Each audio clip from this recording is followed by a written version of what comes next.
इस कहानी की शुरुआत में हम आसमान से गिरते हुए एक एस्टेरॉयड को देखते हैं जो एक घने जंगल के बीच में गिरता है। इसके बाद हम जंगल में एक हिरण को देखते हैं जिसका एक सींग कटा हुआ था। वह हिरण जंगल में एक जगह पर खड़ा होकर कुछ ऑब्जर्व कर रहा होता है क्योंकि उसे जंगल में किसी और के भी होने का एहसास था। लेकिन तभी हिरण के पीछे एक अजीब सा क्रीचर आ जाता है जो अपने टेंटिकल जैसे बॉडी पार्ट से हिरण पर अचानक हमला कर देता है और यह सीन यहीं पर कट हो जाता है। अगले सीन में हम रूथ और हैरी नाम के एक बहुत प्यारे कपल को देखते हैं जो उसी जंगल में कैंपिंग के लिए जा रहे थे जिसके अंदर हिरण के ऊपर उस अननोन क्रीचर ने हमला किया था। रूथ और हैरी अपने इस सफर को खूब एंजॉय कर रहे थे क्योंकि वो दोनों एक दूसरे से बहुत प्यार करते थे। हैरी और रूथ पिछले 6 सालों से रिलेशनशिप में थे और हैरी को कैंपिंग करना बहुत पसंद था, इसलिए रूथ सिर्फ हैरी का साथ देने के लिए उसके साथ इस ट्रिप पर आई होती है। रास्ते में हैरी और रूथ जब कुछ खाने के लिए एक शॉप पर रुकते हैं तो वहाँ पर एक छोटा लड़का उनसे पूछता है कि क्या आप लोगों ने बीती रात आसमान से गिरने वाले रेड स्टार को देखा।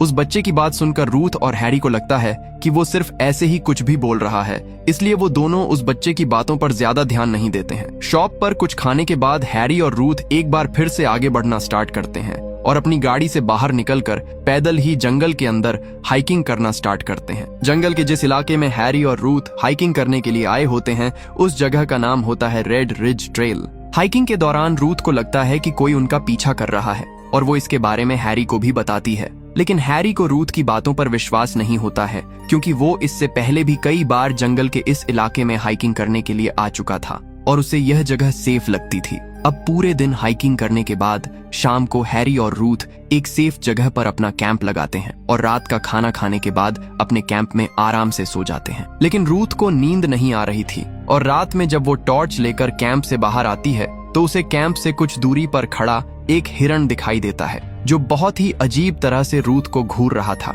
यह हिरण वही हिरण होता है जिसे हमने मूवी की स्टार्टिंग में जंगल में देखा था, जिसकी वजह से रूथ डर जाती है। अब रूथ हैरी को भी उस हिरण के बारे में बताती है जो जंगल में कुछ दूरी पर खड़ा होकर रूथ को घूर रहा था, लेकिन हैरी रूथ की बातों पर ज्यादा ध्यान नहीं देता है क्योंकि जब तक वह देखता है वो हिरण भी वहां से जा चुका था।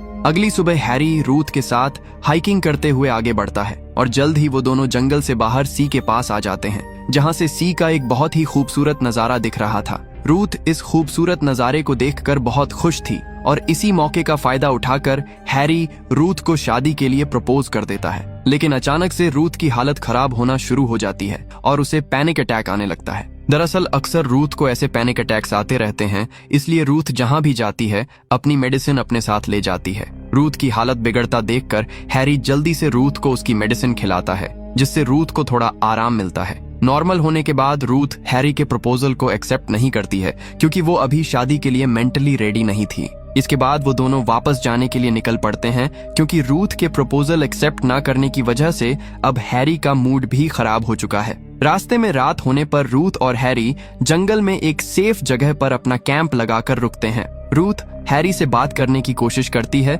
लेकिन अब क्योंकि रूथ ने हैरी के शादी का प्रपोजल रिजेक्ट कर दिया था इसलिए रूथ और हैरी के बीच में आर्ग्यूमेंट्स होना शुरू हो जाते हैं और हैरी रूथ से गुस्सा होकर अपने कैंप में जाकर सो जाता है। अगली सुबह जब रूथ उठती है तो देखती है कि हैरी वहां पर नहीं था और उसने रूथ के लिए एक नोट छोड़ा था जिसमें उसने लिखा था कि वो अपना मूड ठीक करने के लिए जंगल में वॉक पर जा रहा है और जल्द ही वापस लौट आएगा। अब रूथ जंगल में उस जगह पर बिल्कुल अकेली थी, इसलिए वो अपने डॉक्टर को कॉल करती है ताकि अपनी हेल्थ के बारे में कुछ पूछ सके। लेकिन जंगल में नेटवर्क ना होने की वजह से रूथ की उसके डॉक्टर से बात नहीं हो पाती है और रूथ नेटवर्क ढूंढते हुए जंगल में इधर उधर घूमने लगती है। कुछ दूरी पर जाने के बाद रूथ के मोबाइल फोन में नेटवर्क आ जाता है और उसके डॉक्टर को कॉल भी लग जाता है, लेकिन रूथ अपने डॉक्टर से बात किए बिना ही कॉल कट कर देती है क्योंकि कुछ दूरी पर उसे एक हिरण की डेड बॉडी दिखाई देती है जिसे किसी ने बहुत ही बुरी तरह से चीर फाड़ कर मारा था और अब उसकी पूरी बॉडी पर किसी अननोन ब्लैक थिंग का कब्जा था।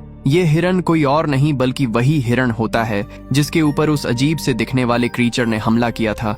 रूथ ये सब देखकर पूरी तरह से डर जाती है, लेकिन अब यहाँ पर हैरी भी आ जाता है जिसे देखकर रूथ को थोड़ी हिम्मत मिलती है। वो हैरी को सारी बातें बता देती है कि ये हिरण वही हिरण है जो उसे कुछ दिनों पहले घूर रहा था। रूथ की बातें सुनकर हैरी उसे समझाता है कि जरूर तुम्हें कोई गलतफहमी हुई होगी, क्योंकि इस विशालकाय जंगल में एक जैसे दिखने वाले बहुत से हिरण रहते हैं। इसके बाद हैरी रूथ के साथ वापस से अपने कैंप में आ जाता है, जहां पर वो रूथ को शांत करते हुए समझाता है कि जरूर वो हिरण किसी खतरनाक बीमारी की चपेट में आने की वजह से मारा गया होगा और तुम्हें डरने की कोई जरूरत नहीं है, क्योंकि जब तक मैं तुम्हारे साथ हूँ तुम्हें कुछ नहीं होने दूंगा। अगली सुबह जब हैरी सोकर उठता है तो वो रूथ के लिए नाश्ता बनाने लगता है ताकि रूथ अच्छा फील करे। हैरी को नाश्ता बनाता देखकर रूथ कैंप से कुछ दूरी पर जंगल में टहलने के लिए चली जाती है। जंगल में रूथ को एक अजीब सी केव दिखाई देती है और जब रूथ उस केव के अंदर जाती है तो देखती है कि वहां पर कोई अजीब सा नीला पदार्थ पड़ा है। इसे देखकर रूथ पूरी तरह से हैरान थी कि तभी गुफा के अंदर कोई और आ जाता है, जिसे देखकर रूथ पूरी तरह से डर जाती है और जोर जोर से चीखने लगती है। इसी के साथ ये सीन यहीं पर कट हो जाता है। इसके बाद हम हैरी को देखते हैं जो काफी देर से रूथ के आने का इंतजार कर रहा था, लेकिन जब रूथ नहीं आती है तो वो जंगल में रूथ को ढूंढने के लिए निकल पड़ता है। जंगल में हैरी को जल्द ही रूथ मिल जाती है, जो एक जगह पर बिल्कुल चुपचाप खड़ी थी। रूथ के मिलने पर हैरी रूथ के साथ वापस से अपने कैंप में आ जाता है, जिसके बाद वो दोनों अपना सामान पैक करके आगे के सफर पर निकल पड़ते हैं। हैरी रूथ के बिहेवियर पर ज्यादा ध्यान नहीं देता है, लेकिन अब रूथ का बिहेवियर पहले से काफी ज्यादा बदल गया था और ऐसा लग रहा था कि जैसे अब रूथ का खुद अपने शरीर पर कोई कंट्रोल ना हो। पूरे दिन सफर करने के बाद जब शाम हो जाती है तो हैरी एक सेफ जगह पर अपना कैंप लगाता है, लेकिन रूथ पूरी रात नहीं सोती है और सुबह होने पर भी वो बिल्कुल ब्लैंक और खोई खोई सी रहती है। रूथ को इतना शांत देखकर हैरी उससे बात करने की कोशिश करता है, लेकिन रूथ हैरी की बातों का कोई जवाब नहीं देती है, जिसके बाद हैरी भी फ्रस्ट्रेट होकर शांत हो जाता है और रूथ से बात नहीं करता है। कुछ देर का सन्नाटा बीतने के बाद रूथ अचानक से खुद ही हैरी से बातें करने लगती है और उससे कहती है कि मैंने शादी के लिए इनकार करके बहुत गलत किया था और अब मैं चाहती हूँ कि तुम मुझे शादी के लिए वापस से उसी चोटी पर प्रपोज करो जहाँ पर तुमने पहले किया था। हैरी रूथ से बहुत प्यार करता था, इसलिए वो तुरंत इसके लिए राजी हो जाता है। इसके बाद रूथ और हैरी जंगल से बाहर सी के पास उसी ऊंची चोटी पर वापस आ जाते हैं, जहां पर हैरी रूथ को वापस शादी के लिए प्रपोज करता है। लेकिन अचानक से कहानी में एक ट्विस्ट आता है और रूथ हैरी पर पूरी ताकत से हमला कर देती है। वो उसे धक्का देकर उस छोटी से सीधे नीचे सी की तरफ गिरा देती है। छोटी से नीचे गिरने पर हैरी सीधे एक चट्टान से टकराता है, जिससे उसकी वहीं पर दर्दनाक मौत हो जाती है। हैरी को छोटी से नीचे गिराकर मारने के बाद रूथ मुड़कर जंगल में बहुत ही तेजी से भागने लगती है और काफी देर तक भागने के बाद रूथ थककर एक जगह पर रुक जाती है। अब यहाँ पर विवियन और रे नाम के एक और नए कपल की एंट्री होती है जो वहाँ से गुजर रहे थे। वो लोग रूथ को जमीन पर इस तरह पड़ा देखकर उसके पास आते हैं और उससे पूछते हैं कि आखिर उसे क्या हुआ है। इस पर रूथ विवियन और रे को बताती है कि उसे कुछ भी याद नहीं है। रूथ की ऐसी हालत देखकर विवियन और रे पुलिस को बुलाना चाहते हैं, लेकिन वो ऐसा नहीं कर पाते हैं क्योंकि उनके मोबाइल फोन में बिल्कुल भी नेटवर्क नहीं था। अब कोई और रास्ता न देखकर विवियन और रे उस बेचारी रूथ को अपने कैंप में ही साथ रखने का डिसाइड करते हैं। कैंप में पहुंचने के बाद विवियन रूथ से बात करने की कोशिश करती है, लेकिन रूथ विवियन की किसी भी बात का कोई जवाब नहीं देती है। जिसके बाद विवियन रे से बात करने लगती है कि तभी वहां पर अचानक रूथ आ जाती है, जिसके हाथों में विवियन और रे का ही चाकू था। रूथ को इस तरह चाकू लिए देखकर विवियन और रे पूरी तरह से डर जाते हैं, लेकिन असल में रूथ वहां पर विवियन और रे को मारने के लिए नहीं आई थी, बल्कि वो तो उनके ठीक पीछे खड़े उस इंसान को मारना चाहती थी जो अचानक वहां आ गया था। वो इंसान कोई और नहीं बल्कि खुद हैरी था, जो उस ऊंची छोटी से गिरने के बावजूद न जाने कैसे वापस से जिंदा हो गया था। हैरी को जिंदा देखकर रूथ पूरी तरह से डर जाती है और वहां से भागने लगती है। रे इस बीच हैरी को रोककर उससे उसके बारे में पूछने की कोशिश करता है, लेकिन हैरी बिना कुछ बोले रे का एक हाथ काट देता है। अब हैरी की बॉडी में एक डरावना म्यूटेशन होता है और उसके हाथों के अंदर से अजीब और बहुत ही नुकीले ब्लेड निकलने लगते हैं। वो उसी ब्लेड से रे को बहुत ही बुरी तरह से मार देता है। इसके बाद हम रूथ को देखते हैं जो अपनी जान बचाकर विवियन के साथ जंगल में एक जगह पर छुपी हुई थी। तभी वहां पर रे आ जाता है, लेकिन जैसे ही वो करीब आता है पता चलता है कि ये असल में रे नहीं था, बल्कि ये तो वही बहरूपिया हैरी था जिसने अब रे का रूप ले लिया था। अब वो हैरी विवियन को भी मारना चाहता है, लेकिन रूथ नहीं चाहती थी कि उसकी वजह से विवियन की जान जाए, इसीलिए वो हैरी के सामने आकर उसे विवियन को ना मारने के लिए कहती है, लेकिन इसका कोई भी फायदा नहीं होता है और हैरी विवियन को भी मार देता है। इसके बाद हैरी रूथ से पूछता है कि आखिर तुम्हें मेरे इस असली रूप के बारे में ये सब कैसे पता चला। इस पर रूथ हैरी को फ्लैशबैक में ले जाते हुए बताती है कि जब वो उस दिन सुबह कैंप से जंगल में टहलने के लिए गई थी तो उसे जंगल में वो केव मिली थी। जब वो उस केव के अंदर गई तो उसने वहां पर असली हैरी की डेड बॉडी देखी थी। उस असली हैरी का भी सेम बिल्कुल वैसा ही हाल था जैसा कि उस मरे हुए हिरन की डेड बॉडी का था। गुफा में असली हैरी की डेड बॉडी को देखकर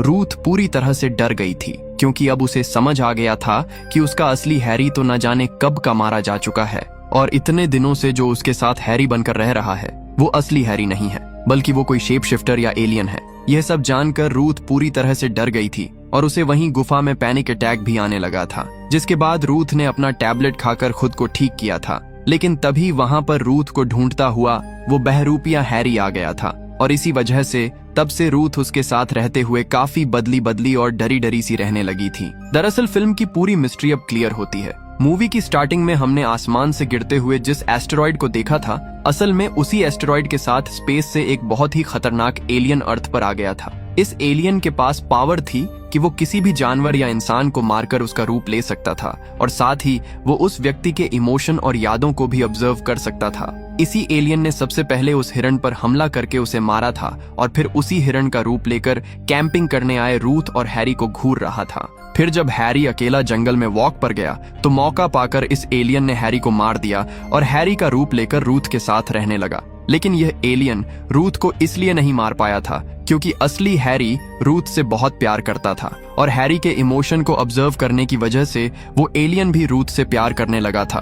बहरूपिये हैरी की सच्चाई पता चलने के बाद ही रूथ ने अगली सुबह उसके साथ एक प्लान बनाकर सी के किनारे ऊंची छोटी पर आई, जहां पर उसने धक्का देकर इस बहरूपिये हैरी को नीचे गिराकर मार दिया था। लेकिन वो एलियन इतनी ऊंचाई से गिरने के बाद भी जिंदा बच गया था। अब वो एलियन रूथ को भी मारना चाहता है, लेकिन हैरी की यादें और उसके इमोशन उसे कमजोर बना रहे थे। एलियन ने अपनी लाइफ में इससे पहले जितने भी प्लैनेट्स तबाह किए थे और वहां के इमोशंस को ऑब्जर्व किया था, उनके अंदर किसी के लिए प्यार नहीं था। एलियन के लिए इंसान के प्यार का यह एहसास बिल्कुल नया था और वो इस फीलिंग को एंजॉय कर रहा था। अब मौका देखकर रूथ उस एलियन से बचकर भागने लगती है, लेकिन जल्द ही वो एलियन अपनी स्पीड से रूथ को पकड़ लेता है। रूथ उस एलियन पर चाकू से हमला भी करती है, लेकिन इससे उस एलियन को कोई फर्क नहीं पड़ता है क्योंकि उसके अंदर फास्ट हीलिंग की पावर थी, जिससे उसके जख्म तुरंत जुड़कर ठीक हो जाते थे। हैरी की फीलिंग की वजह से वो एलियन अब सच में रूथ से प्यार करने लगा था और वो रूथ को नहीं खोना चाहता था। इसलिए वो रूथ को जबरदस्ती अपने साथ सी के किनारे पर ले आता है, जहां पर वो अपना सीक्रेट स्पेसशिप दिखाते हुए रूथ को बताता है कि जल्द ही अर्थ पर मेरे बाकी के साथी भी आ जाएंगे जो पूरे अर्थ पर कब्जा कर लेंगे, इसलिए मैं चाहता हूं कि तुम मेरे साथ चलो। रूथ उसकी बातों पर ध्यान नहीं दे रही थी क्योंकि सी में एक शार्क को देखकर रूथ को उस एलियन को मारने का एक आइडिया आया था। इसके बाद रूथ उस एलियन पर गहरा हमला करती है और तुरंत पानी की तरफ भागने लगती है। एलियन गुस्से में रूथ का पीछा करता है, लेकिन एलियन की बॉडी से निकल रहे खून की वजह से वो शार्क उसकी तरफ अट्रैक्ट होती है और वो एलियन पर जोरदार हमला करके उसे पानी के अंदर खींच लेती है। ये देखकर रूथ पानी से बाहर निकलती है और अपनी जान बचाकर वहां से वापस जंगल की तरफ भागने लगती है। लेकिन वो एलियन इतना पावरफुल था कि वो अभी भी जिंदा था क्योंकि उसने पानी के अंदर उस शार्क को ही मार दिया था। अब वो खून से लथपथ होकर रूथ के पीछे जंगल में जाता है। रूथ भागते भागते जल्द ही अपने पुराने कैंप के पास पहुंच जाती है, जहां वो बचा हुआ खाना खाकर अपनी भूख मिटाती है। लेकिन इस डर की वजह से अब रूथ को एक बार फिर से पैनिक अटैक आने लगता है, जिसके बाद रूथ जल्दी से अपना आखिरी बचा हुआ टैबलेट खाकर खुद को ठीक करती है। लेकिन तभी वहां पर वो खूंखार एलियन भी आ जाता है। वो आते ही रूथ को एक अजीब से कोकून में कैद कर लेता है और फिर अपने टेंटिकल्स की मदद से रूथ के दिमाग से जुड़कर उसके इमोशन और उसकी यादों को ऑब्जर्व करने लगता है ताकि वो खुद रूथ का रूप लेकर उसे मार दे।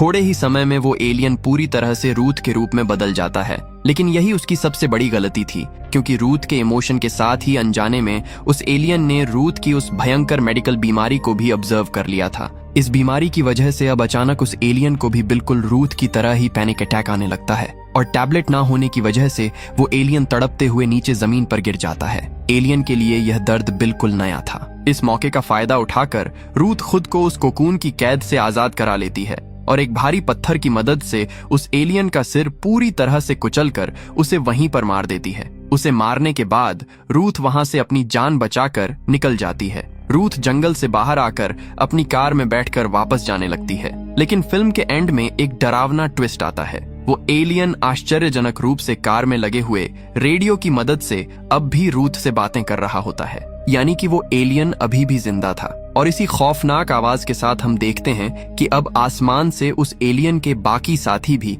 एस्टेरॉयड के रूप में पृथ्वी पर आना शुरू हो जाते हैं। और इसी सस्पेंस के साथ ये मूवी यहीं पर खत्म हो जाती है। अगर आपको यह वीडियो पसंद आया हो तो इसे लाइक करें और अपने दोस्तों के साथ शेयर करना ना भूलें। ऐसी ही और भी कमाल की कहानियों के लिए चैनल को अभी सब्सक्राइब कर लें। मिलते हैं आपसे अगली वीडियो में, तब तक के लिए अपना ख्याल रखें। धन्यवाद।